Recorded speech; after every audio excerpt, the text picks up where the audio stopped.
శ్రీ గురుభ్యో నమ. శ్రీ మహాగణాధిపతయే నమ. శ్రీ మహాసరస్వత్యై నమ. శ్రీ సూర్యనారాయణ పరబ్రహ్మణే నమ. స్వస్తి శ్రీ విశ్వావసునామ సంవత్సర మార్గశిర బహుళ ద్వాదశి అనగా 16వ తేదీ డిసెంబర్ నెల 2025 ధనుర్మాసము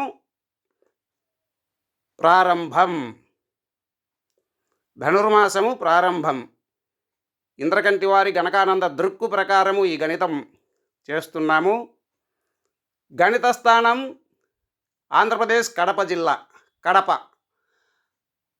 ఐఎస్టి నుండి యోజనాలు 33. గణిత తేదీ 16 డిసెంబరు 2025. ఆనాటి అహర్గణం 2,11,377. రవిస్ఫుటం 7 రాసుల 29 భాగల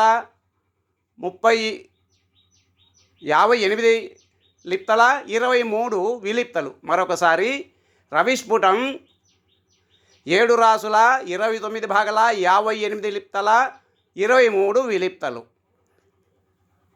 ఈ సమయము ఎంతవరకు ఉంటుంది అంటే 16వ తేదీ తెల్లవారుజామున అనగా 3:39:53 ఈ స్ఫుటం పూర్తి అవుతుంది. ఎంత తక్కువ ఉన్నది అనగా పైనుండి 8 రాసుల్లో మనకు వచ్చిన స్ఫుటం తీసివేయాలి. తీసివేయగా ఎంత తక్కువ అనేది వస్తుంది. పూర్తి అయ్యేదానికి ఎంత తక్కువ వృశ్చిక రాశి పూర్తి అయ్యేదానికి అంటే 1 లిప్త 37 విలిప్తలు తక్కువ ఉంది. స్ఫుట గతి 61 లిప్తల 19 విలిప్తలు. స్ఫుట గతి 1 గంటకు 2 లిప్తల 33 విలిప్తలు స్ఫుట గతి ప్రమాణం. అలాగే గణకానందకు స్వర్గీయ శ్రీ యదునోజు వారు ఇచ్చినటువంటిది సమయ సంస్కారం. భాగాది సమయ సంస్కారం 5 నిమిషాలు ప్లస్ ధనాత్మకం. ఇక్కడ మనకు రెండవ భాగంలో చూస్తే 1 లిప్తకు 30 నిమిషాలు, 37 లిప్తలకు 15 నిమిషాలు. వీటిని కూడుకుంటే 45 నిమిషాలు అవుతుంది. రవిస్ఫుటం యొక్క అంత్య సమయం ఎంత? 16వ తేదీ డిసెంబరు 2025 తేదీ తెల్లవారుజామున 3:39:53 మనకు వచ్చినటువంటిది 45 నిమిషాల 7 సెకండ్లు ప్లస్ చేసుకుంటే తెల్లవారుజామున 16వ తేదీ డిసెంబరు 2025 4:25 ధనుస్సులో ప్రవేశం.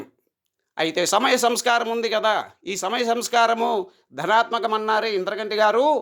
మరి మైనస్ రుణాత్మకం చేశారు అంటే సూర్యోదయం నుంచి అయితే ధనాత్మకం, సూర్యోదయం లోపల అయింది కాబట్టి రుణాత్మకం. అంటే సూర్యోదయం అయిన తర్వాత ఈ స్ఫుటం ఉండింటే ప్లస్ అవుతుంది.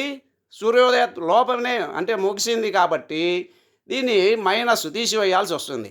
అప్పటికి స్వస్తి శ్రీ విశ్వావసునామ సంవత్సర మార్గశిర బహుళ ద్వాదశి మంగళవారము తెల్లవారుజాము అనగా 16వ తేదీ డిసెంబర్ నెల 2025 రవి ధనుర్రాశి ప్రవేశం 4:20 ప్రవేశం చేస్తాడు కాబట్టి ధనుర్రా సంక్రమణము జరుగుతుంది. కాబట్టి మనం ధనుర్మాసము 16వ తేదీ డిసెంబర్ నెల 2025 నుంచి మనము ప్రారంభించాలి. ఇది 13వ తేదీ జనవరి 2026 భోగి పండగతో ధనుర్మాసం పూర్తి అవుతుంది. 14వ తేదీ మకర సంక్రాంతి, 15వ తేదీ కనుమ పండగ ఆచరించాలి మనం. ఇది గణితానికి దృక్కురీత్యా. మరి పూర్వ పద్ధతిలో చాలామంది సిద్ధాంతులు ఇచ్చారు. తిథి ఒక 2-3 నిమిషాలతో అంత్య సమయం ఇచ్చారు. నక్షత్రం అందరికీ తెల్లవారుజామున స్వాతి నక్షత్రం 3 గంటల 11 నిమిషాలకే వచ్చింది. ప్రవేశకాలం మటుకు ఒకరు మధ్యాహ్నం 12 గంటల 58కి ఇస్తే, ఇంకొకరు మధ్యాహ్నము 1 గంట 3 నిమిషాలకి ఇస్తే, ఇంకొకరు 1 గంట 23 నిమిషాలకు 16వ తేదీ డిసెంబర్ 2025 ఇచ్చారు. అంటే స్ఫుటము ఖచ్చితంగా ఉంది. మరి ప్రవేశ సమయం ఎలా మారింది? ఆ 20 నిమిషాలు ఎలా వ్యత్యాసం వచ్చింది? కాబట్టి అస్పష్టమైనటువంటి గణితమైనటువంటి పూర్వ పద్ధతి అనేటువంటి దాన్ని మనం ఆచరించకుండా, ప్రత్యక్షానికి సరిపోయేటటువంటి గణితం ఏదైనా ఉంది అంటే భారత ప్రభుత్వ ఆమోదిత దృగ్గణితం.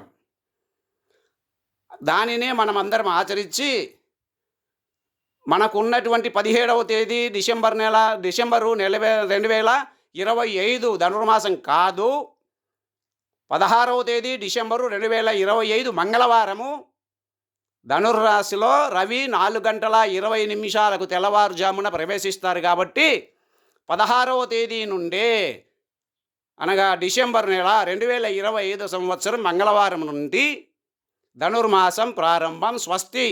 మీ ఇంద్రకంటి ప్రసాద శర్మ సిద్ధాంతి. నమస్కారాలు.